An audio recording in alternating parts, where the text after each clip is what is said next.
Talasemia adalah penyakit kelainan darah, di mana umur darah 2-4 kali lebih pendek dibanding darah normal. Penyebabnya karena hemoglobin tidak terbentuk dengan sempurna, sehingga sel darah merah menjadi mudah rusak dan penderita mengalami kekurangan darah. Akibatnya, penderita harus mendapat transfusi darah secara rutin selama seumur hidup.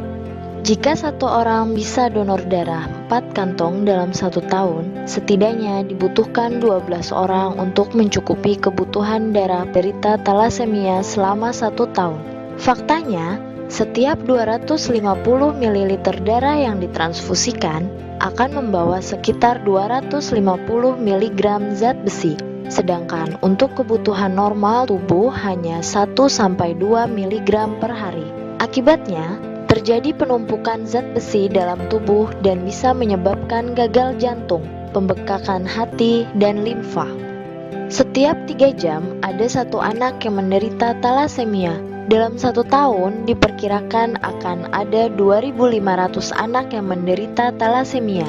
Angka ini akan terus bertambah setiap tahunnya. Diperkirakan tahun 2020 nanti lebih dari 20.000 anak Indonesia menderita talasemia. Ini 2 kali lipat dari jumlah kelahiran bayi di Indonesia setiap hari, atau hampir 4 kali lipat dari jumlah penderita talasemia saat ini. Talasemia terbagi menjadi 2, talasemia mayor dan talasemia minor. Talasemia mayor adalah orang yang menderita penyakit talasemia, sedangkan talasemia minor hanya sebagai pembawa gen talasemia dengan gejala anemia ringan, sehingga mereka tidak perlu pengobatan talasemia.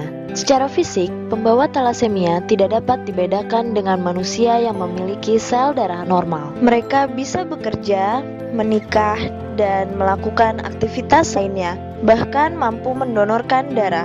Talasemia bisa dicegah dengan cara menghindari pernikahan sesama pembawa talasemia. Bagaimana cara mendeteksinya? Satu-satunya jalan adalah dengan screening darah untuk mengetahui apakah normal atau pembawa talasemia.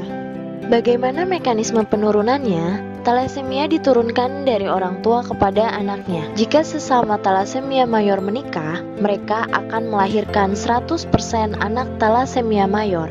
Jika talasemia mayor menikah dengan pembawa talasemia, maka akan melahirkan 50% anak talasemia mayor. Jika sesama pembawa talasemia menikah, maka akan melahirkan 25% anak talasemia mayor. Akan tetapi, jika pembawa talasemia menikah dengan pasangan normal, maka tidak akan melahirkan anak talasemia mayor. Begitu juga jika talasemia mayor menikah dengan pasangan normal. Di Indonesia, 6-10 dari 100 orang adalah